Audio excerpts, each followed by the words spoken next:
So sa mga ganyang bagay mga ka-idol, 150 XR para ikakabit natin yung handguard ng 150 XR mga ka-idol. Ganyan lang yung paggawa. Bubutasan lang yan dyan, tapos lalagyan lang yan ng lalagyan na ng washer para mapimpihit yung silinyador mga ka-idol. Tingnan nyo mamaya.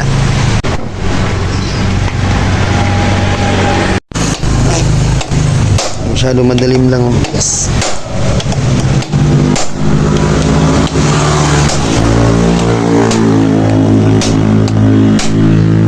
Ayun na. Mauna mga kaidol. Ganyan na lang mga teknik ng pareho ko na si Melvin. Ayan o. Shout out! Ayan. Sa mga customer dyan ni Pare Melvin, ayan o.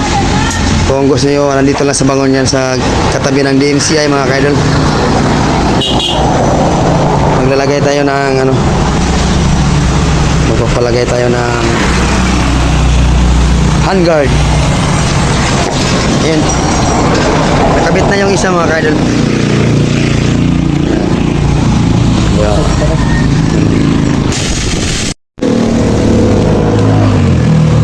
Rails na.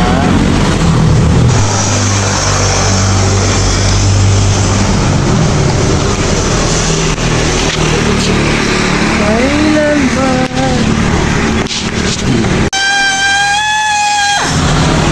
Para malinis. Yes, yes. Tapos na. Sakay na, pre. Isa ito lang kasi. Sakay na. Ayan lang. Oh, shoutout sa kayo, lo. Ano? Kailangan. Ayan yung ating Pre. Salamat, pre, ha.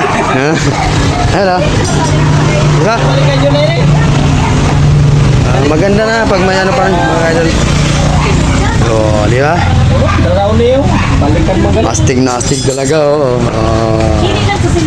Ayan. Ayan. Shoutout mga idol.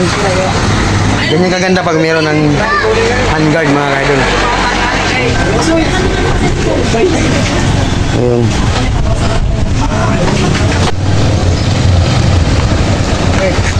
Salamat sa parehong komentin. Yan. Thank you.